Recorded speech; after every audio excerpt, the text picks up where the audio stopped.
Welcome back to my YouTube channel Suman lectures में आपका स्वागत है। तहे दिल से फिर से वेलकम करते हैं और उसी क्रम में क्लास 10 की वीडियो हम आपके लिए लेकर आए हैं। चाहे वो ऑफलाइन क्लास हो चाहे ऑनलाइन क्लास हो, जब तक आप उसमें शरीक नहीं होंगे तब तक उस क्लास का मजा नहीं आने वाला। अगर मेरी बात आप सब सुन रहे होंगे तो आप पेन और कॉपी दोनों लेकर बैठिएगा, तभी भी चाहे वो कोई भी यूट्यूबर हो आपको पढ़ा रहा हो और वहां पे अगर आप उसके साथ शरीक नहीं होंगे, आई मीन रूबरू नहीं होंगे, मुखातिब नहीं होंगे, तब तक वो चीजें नहीं हो पाएंगी।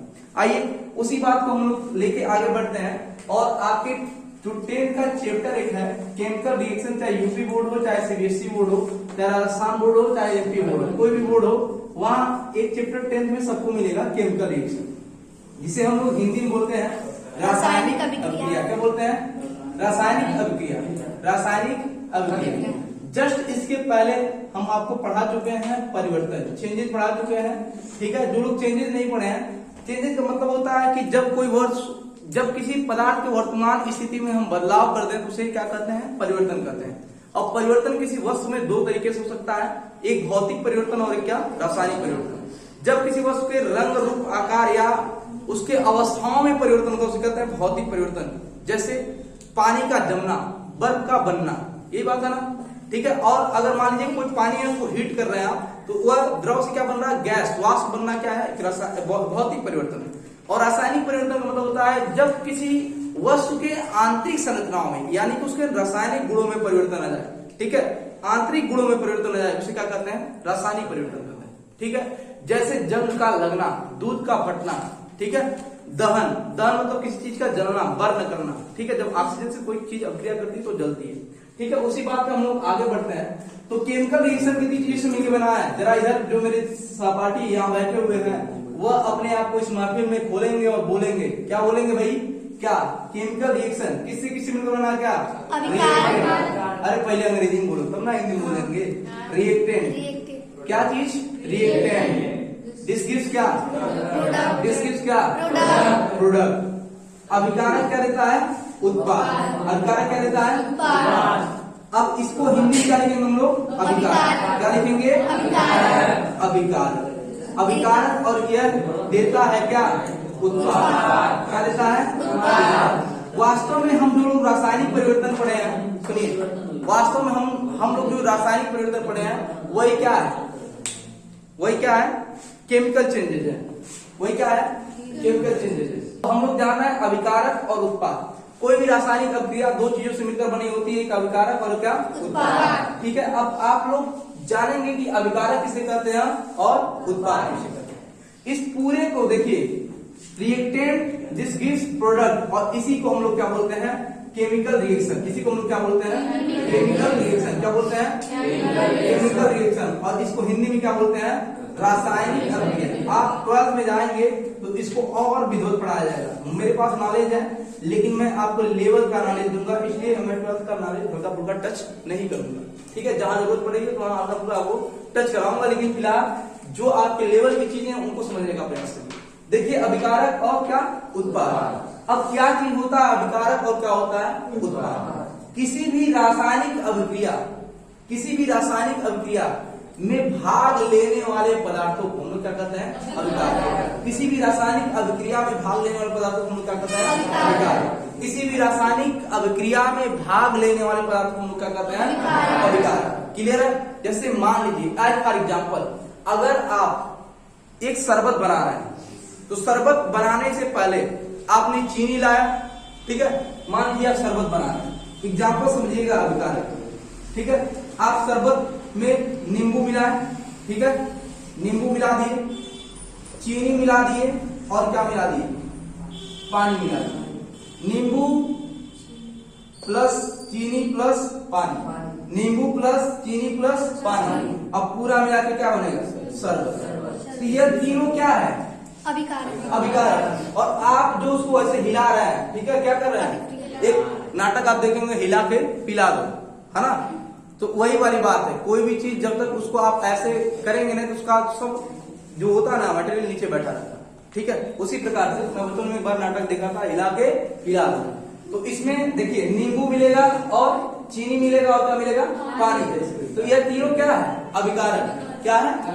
और ये जो शरबत बना हो क्या है? बात समझ में?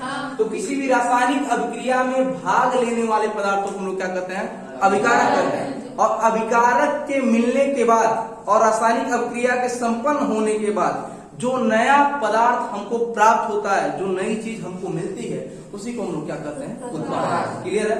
आई बात समझ में? कोई किसी को सिखा नहीं ना? फिर से कोई भी रासायनिक अभिक्रिया अगर हो रही आपके जीवन काल में भी, देखिए अगर मान लीजिए, मैं तो ऐसा रफली एग्जाम्पल तो नहीं दूंगा आपको, मैं एक मान लीजिए आप सब्जी लगाए, ठीक है, आपने मटर का पौधा लगाया, ठीक है, मटर का पौधा उगा और वो मटर दिया, तो मटर के पौधों को लगाने के बाद, जैसे मान लीजिए मटर का पौधा लगा दिया, अब इसको लगाना, इसमें मिट्टी आपने खाद डाला और वगैरह जो भी डाला, वो क्या है? अभिकारक है। और जो मटर का दाल मिला आपको क्या है? उत्पाद। ठीक है, बहुत कॉम्प्लिकेटेड एग्जाम्पल होगा, इसका किताबी भाषा से कोई मतलब नहीं है, लेकिन यहाँ आपको आसान लैंग्वेज में आप सीखे होंगे क्या? नींबू, चीनी प्लस पानी, दिस गिव्स क्या? शरबत। ये तीनों क्या हो गया? अभिकारक। ये तीनों क्या हो गया? और ये क्या हो गया? उत्पाद। ये क्या हो गया? तो अभिकारक और उत्पाद को मिलाकर क्या बनता है? रासायनिक अभिक्रिया। अभिकारक और उत्पाद को क्या मिलाकर बनता है? रासायनिक अभिक्रिया। लेकिन अब अगर आपको फिर से कभी कंफ्यूजन हो रहा है कि हम किसको कहेंगे अभिकारक और किसको कहेंगे उत्पाद, तो किसी भी रासायनिक अभिक्रिया के निर्माण में भाग लेने वाले पदार्थों को हम क्या कहते हैं? अभिकारक। किसी भी रासायनिक अभिक्रिया के निर्माण में भाग लेने वाले पदार्थों को हम क्या कहते हैं? अभिकारक। और रासायनिक अभिक्रिया होने के बाद जो नया पदार्थ हमको मिलता है, उसी को हम लोग क्या कहते हैं? प्रोडक्ट। क्या कहते हैं? प्रोडक्ट, उत्पाद कहते हैं। क्लियर है? बात समझ में आया? ठीक है, तो अभिकारक और उत्पाद की मदद से क्या बनता है? रासायनिक अभिक्रिया। अभिकारक और उत्पाद की मदद से क्या बनता है? रासायनिक अभिक्रिया। समझ में आया कि नहीं? सबको मक्खन हुआ? चलो ठीक है। अब देखो, मैं एग्जाम्पल दे रहा हूं और किसी भी रासायनिक अभिक्रिया को लिखने का रूल क्या होता है? ठीक है, सबका एक रूल होता है ना कि आप इस क्लास में एग्जिस्ट करेंगे तो आपको पहली बात मेरे रिकॉर्डिंग रहना है, हल्ली हुल्ला नहीं करना है ना? क्यों भाई? हल्ली हुल्ला करना भी क्या है?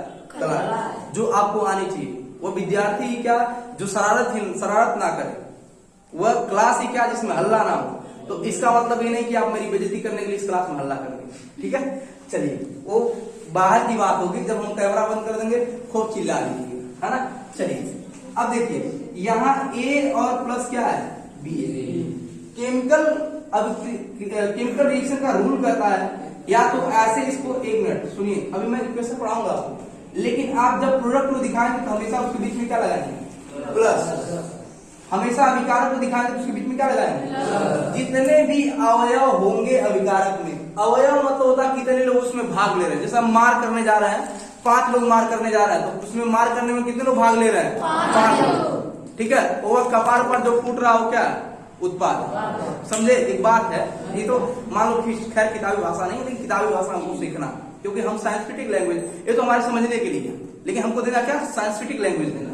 ठीक है, तो A प्लस B ये क्या है? अभिकारक। तो हमेशा जो अभिकारक में अवयव जो भाग ले रहे, जितने भी अभिकारक भाग ले रहे हैं, उसके बीच में क्या लगाएंगे? प्लस। क्या लगाएंगे? प्लस। हाई बात समझ में? क्या लगाएंगे? प्लस। क्योंकि इससे दिखाएंगे कि कितने लोग इसमें पार्टिसिपेट कर रहे हैं। समझ आए बात? कितने लोग इसमें क्या कर रहे हैं? पार्टिसिपेट कर रहे हैं। अब देखिए, अब जिधर आपका उत्पाद बनेगा उधर क्या रहेगा? तीर। और तीर का जो हेड रहेगा उस किसकी तरफ रहेगा? उत्पाद का। किसकी तरफ रहेगा? और इन दोनों को सटा के क्या बन जाएगा? AB। ये दोनों चिपक जाएंगे, क्या बन जाएगा? AB। A plus B this gives क्या? AB। इसको क्या कहेंगे? हिंदी में प्यार से क्या कहेंगे? इसे क्या कहेंगे? क्या कहेंगे? और इसको क्या कहेंगे? कोई बुराई वाली बात? आई बात समझ में? ठीक है, अभिकारक के बाद क्या बनता है? उत्पाद। और पूरे को हम क्या कहते हैं? पूरे क्या कहते हैं? It is known as chemical reaction. It is called as chemical reaction. जब कोई अभिकारक क्या देगा? उत्पाद, तो पूरे क्या कहेंगे? रासायनिक। क्या कहेंगे? आई बात समझ में? ठीक है, अब सुन लीजिए, जब 2 या 2 से अधिक अभिकारक मिल करके एक या एक से अधिक नया उत्पाद बनाते हैं, इस पूरे क्रिया को हम क्या कहते हैं? रासायनिक। क्या कहते हैं? आई बात समझ में? ठीक है, अब फिर से सुन लीजिए, अभिकारक किसे कहेंगे? रासायनिक अभिक्रिया होने से पहले। देखो यह दो चीज है ना, एक एलएचएस और एक क्या, किसी भी केमिकल रिएक्शन में दो पार्टीशन होगा, एक एलएचएस होगा और एक क्या होगा, आरएचएस। देखो देखो भाई, रटाना बहुत आसान बात है और कॉन्सेप्ट क्लियर करना, क्रिस्टल क्लियर करना ना बहुत कठिन बात है। और मैं चाहता हूं कि जो मेरा सेशन लगे, जो मेरा लेक्चर लगे, जो मेरा क्लास लगे, उसमें कोई भी विद्यार्थी ऐसा ना बैठे उसे रटना पड़े, है ना। तो मैं आप तक अपनी बात को पहुंचा रहा हूं, आप मेरी बात को समझिएगा, ठीक है। देखिए इसमें दो टर्म्स आपको दिखाई दे, दो पद दिखाई दे, एक एलएचएस और क्या, आरएचएस। मैथ में आप पढ़े होंगे लेफ्ट हैंड साइड बराबर, लेकिन इसमें एलएचएस और आरएचएस के बीच में क्या लगता है, तीर लगता है। और इस एलएचएस को हम लोग क्या बोलते हैं, अभिकारक। क्या बोलते हैं, क्या बोलते हैं, बैक्टीरिया क्या बोलते हैं, डिस्गिल। क्या बोलते हैं, यह देता है क्या, क्या देता है, आई बात समझ में, ठीक है। तो किसी भी रासायनिक अभिक्रिया होने से पूर्व, किसी भी रासायनिक, देखो यह है ना तीर, तीर की इधर वाला रासायनिक अभिक्रिया के पहले है और ये रासायनिक अभिक्रिया के बाद। आई बात समझ में, ये रासायनिक अभिक्रिया के पहले और रासायनिक अभिक्रिया के बाद। तो किसी भी रासायनिक अभिक्रिया में अभिक्रिया होने से पहले अभिक्रिया के निर्माण में जितने भी पदार्थ भाग ले रहे हैं उसी क्या कहेंगे, अभिकारक। उसे क्या कहेंगे, ठीक है। रासायनिक अभिक्रिया के निर्माण में भाग लेने वाले पदार्थों को हम लोग क्या कहते हैं, या रासायनिक अभिक्रिया होने से पूर्व भाग लेने वाले उसमें पदार्थों को हम लोग क्या कहते हैं, अभिकारक। और रासायनिक अभिक्रिया हो जाने के बाद जो नया पदार्थ बनता है उसको हम लोग क्या कहते हैं, कोई बुराई वाली बात नहीं, ठीक है। अब वीडियो को पुश करिए और लिखना शुरू करिए।